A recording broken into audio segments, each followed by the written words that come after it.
Clive, my boy! Rutherford informs me that we owe you our thanks. Hadn't intended for you to get involved, but such are the times we live in, huh? I would have done the same for anyone else. You're far too modest, Clive. You'd make a terrible nobleman. But tell me, is the realm truly in as dire a state as Rutherford suggests? From what little I saw, you were right to be worried. I suppose I should have expected the worst. But I was rather hoping the great and good of the realm might have things a little more under control. Alas, it seems that firm leadership is in short supply these days, and without it, the people are bound to lose their way. We must move quickly. But where do we start? True, the challenges that face us are many. But in my estimation, there are two key areas to be addressed before any other. The realm's armies and her larders. As you've seen firsthand, it's every man and woman for themselves out there. Certain cities have banded together to try and maintain some semblance of order, yes? But such cases are few and far between.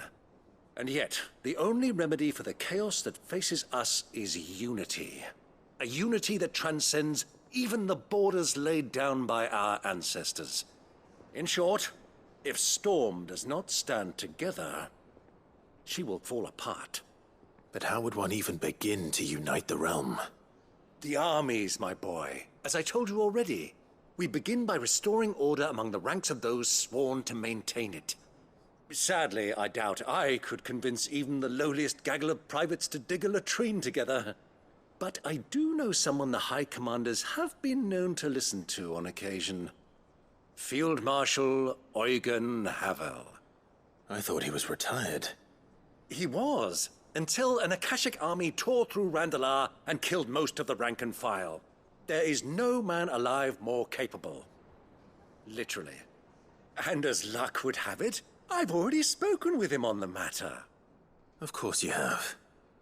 And he's agreed to help. On one condition. That he first speaks with you personally. Havel has always been a man of frustratingly rigid principle, and he has certain qualms about clasping arms with, well, with an outlaw. I extolled your many virtues as best I could, of course, but the old goat was adamant that he be allowed to appraise you in person. You don't mind, do you, my boy? Of course not. As long as chaos reigns, we will never build a better world. I'll do whatever it takes. And if the Field Marshal wishes to speak with me in person, then so be it. That's the spirit. I'll leave for Randalar at once. Would you send a Stolas? Of course. Rutherford is already in the Dalmekian capital. I'll have him tell Havel to expect you forthwith. Excellent. Thank you, Uncle. No, thank you, Clive.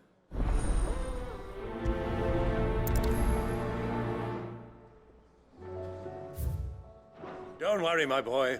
Rutherford is in Randalar this very moment, singing your praises to all and sundry. They'll adore you.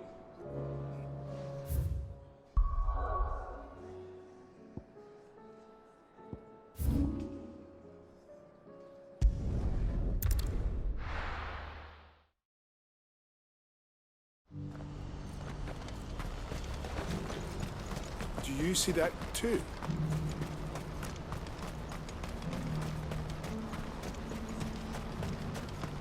Papa?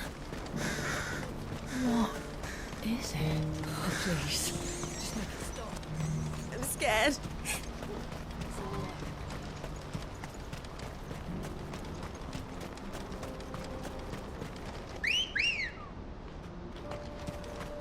Come on. Yeah!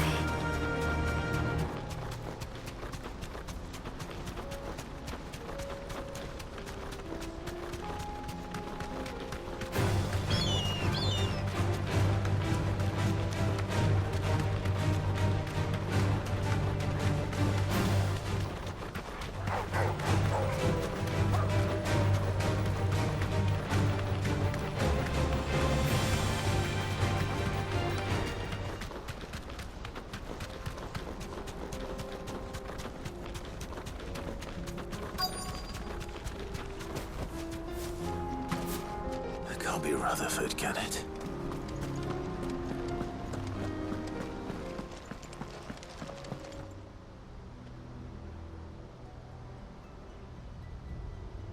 Turncoats and cowards, the lot of you! If it's a fight you want, it's a fight you shall have! Allow me. I don't need your... Please, Field Marshal, oblige him. This won't take long. You're right. It won't. Men, finish him.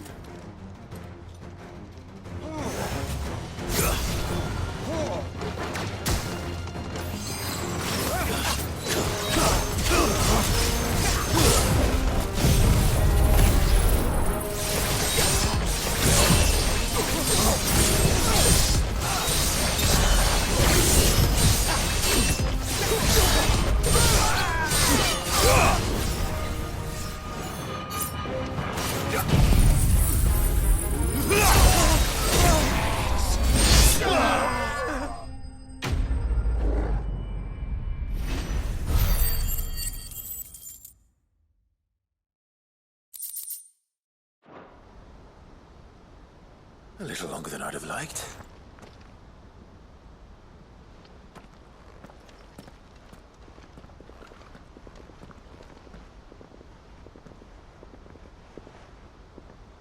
Field Marshal Havel, I presume. Are either of you injured? No, my lord. You arrived just as our escort turned on us. Fucking traitors. I'd heard reports of soldiers in the outlying regions abandoning the oaths they swore. But I hadn't thought the corruption had reached so close to the heart of the Republic. It's a fucking disgrace. Your interfering old bastard of an uncle tried to warn me, of course. My lord Marquis. Or is Sid the Outlaw more to your liking? Call me what you want. It doesn't change who I am, or the urgency of the message I bring. My uncle has a plan to right the realm, and he needs your help to see it through. Before I agree to anything, I'd have you answer one question. What do you stand to gain from all this? I won't deny that I might benefit from further chaos. But I seek a new beginning for all of us. And while the choices I've made may not always have been the right ones, I know I made them for the right reasons. For so long, so many of us have been told how we could live, how we could die, when it should have been our decision all along. Now we have a chance to put things right. But in order to take it, we must stand together. Even if it be beside those with whom we don't see eye to eye.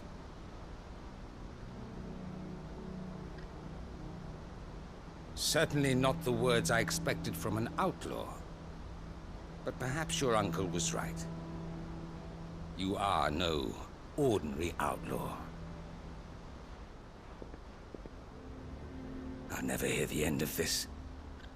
All right. I'll start by ordering my most trusted guard to bring the Dhalmekian fringes under control. Next, I'll make contact with my counterparts in the Imperial Army and see if I can't convince them to try and restore order in their own territory. Thank you, Field Marshal. But they are not the only ones we will need to convince. What do you mean? I don't doubt that I can bully some sense into a few generals. But those they answer to require a different kind of persuasion.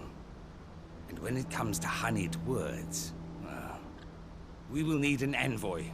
One who can court even the most stubborn of statesmen. You, perhaps. I'm flattered. But I'm no diplomat either.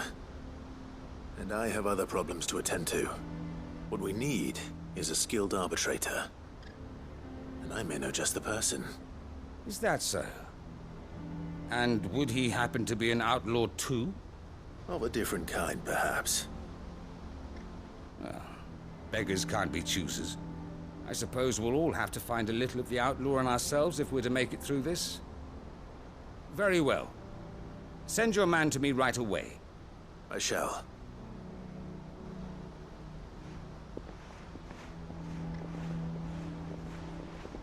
My Lord Marquis, your Lord Uncle bade me escort the Field Marshal to his manor in Port Isolde. And I will see that my associate joins you there. Very good, my lord.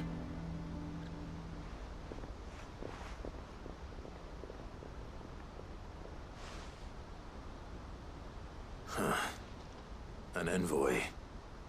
I'm not sure I'm the man to talk anyone round. I can barely convince my brother to take his medicine.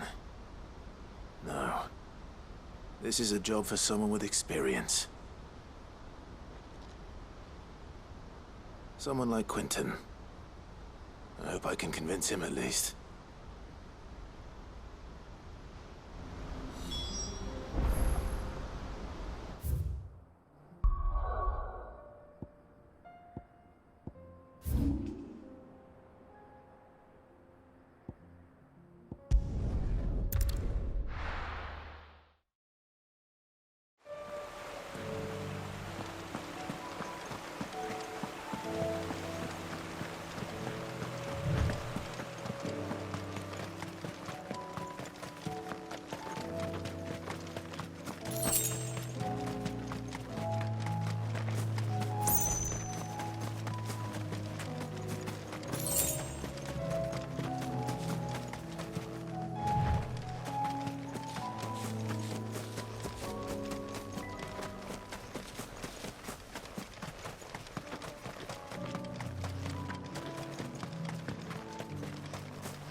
Quentin, I have a proposal for you. Do you now? Something tells me you'll be asking more of me than a cask of Gotand gold. Go on then. Propose.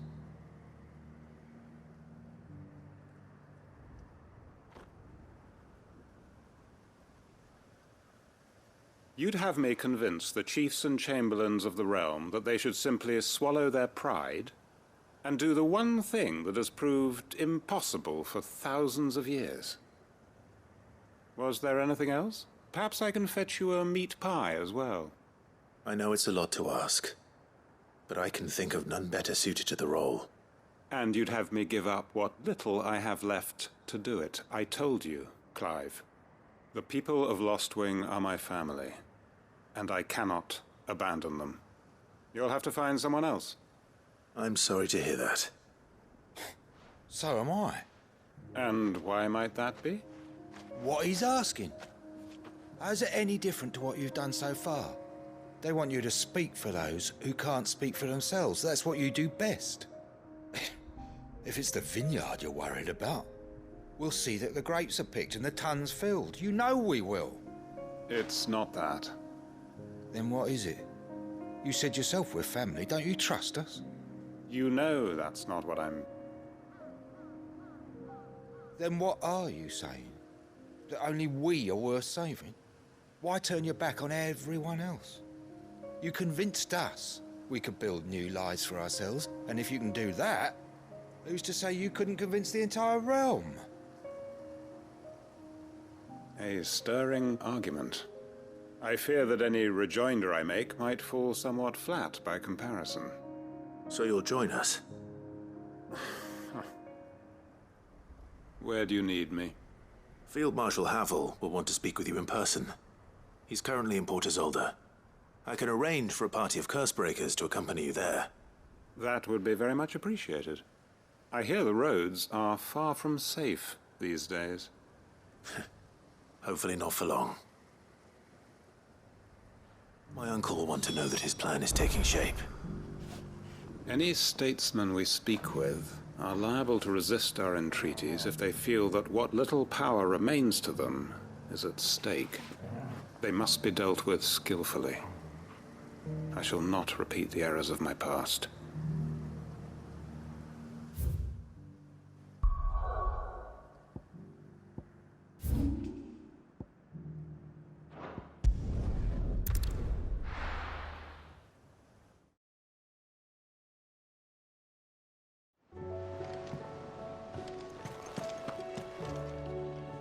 Uncle, I bring good news.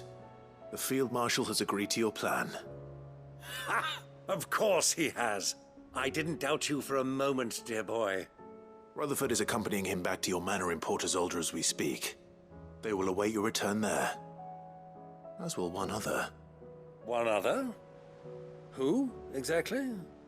Lord Havel was concerned that even if he could get the realm's armies to agree to an accord, he might not be as successful in convincing those with political power.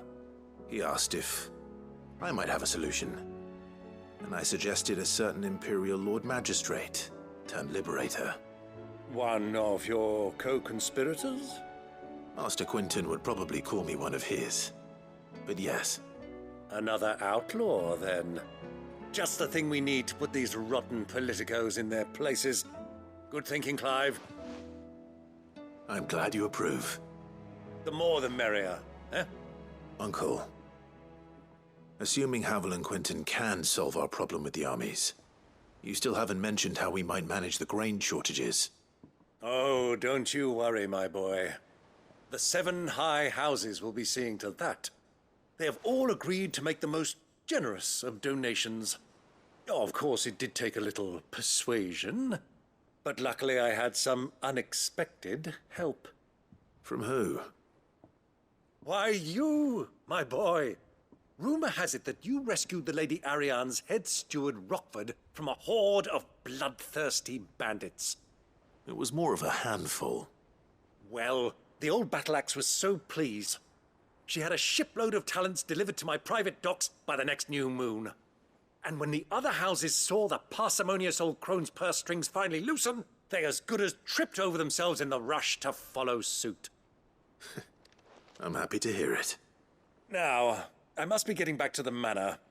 Join us there at your earliest convenience, would you? Of course, Uncle.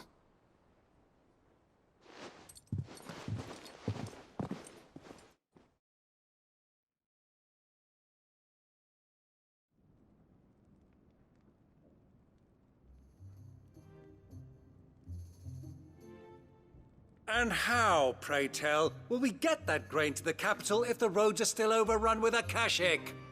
You'll find another bloody road. I only have so many men, and I'm not about to send them headlong into an ether flood. That is, unless you'd have them turn as well. Well, I'd certainly eat less. Says the man with a belly bigger than a band of curls. My soldiers actually need their rations. Without any food to keep them going, they'll be dead even before you've sent them on your fool's errand. If I may, gentlemen, perhaps I might suggest an alternative approach. Though supply routes are indeed disrupted, there is no shortage of ships. Indeed, they bob away in every bay from here to Randalar, awaiting a safe haven. Allow them to make port and fill their bellies full of grain. And once those who crowd the cities are fed, ferry the displaced back to the countryside to work the fallow fields. But I'm sure that you wish to continue your discussion.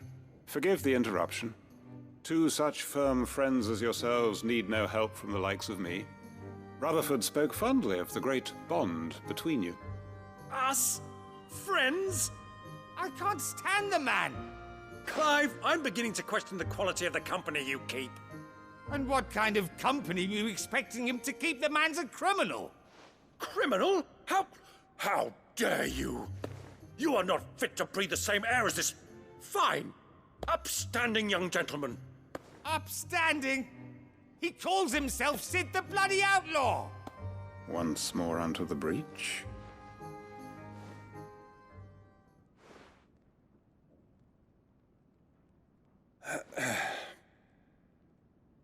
Shall we begin again? What we seek here is not to create a new nation, nor to claim the thrones of those that already exist. We wish simply to bring stability to the realm that mankind might weather the current storm. And to do that, we must convince those in power, the generals, the statesmen, the nobles, that our cause is just. There will be disagreements, yes, and I imagine some resistance, much resistance. But we cannot let that deter us. If we show them the path, show them that we walk it ourselves, then I am confident they will follow. The fate of the world lies in my nephew's hands, but the well-being of her people lies in ours. And we must not squander the chance that Clive has given us. Uncle Byron, Now, with that settled, let's move on to the signing of the Accord. For what great moment in history hasn't been accompanied by a little ceremony?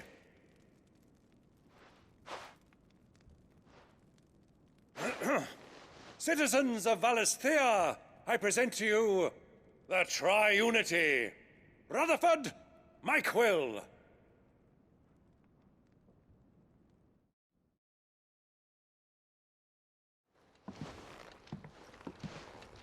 Well, my boy, the stage is set. that it is.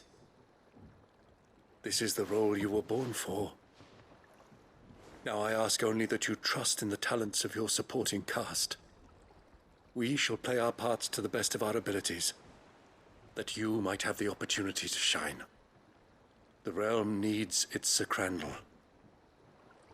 and there is no better Crandall than you, Clive. I want you to keep this signed accord as proof of our faith in you. I will. Thank you, Uncle.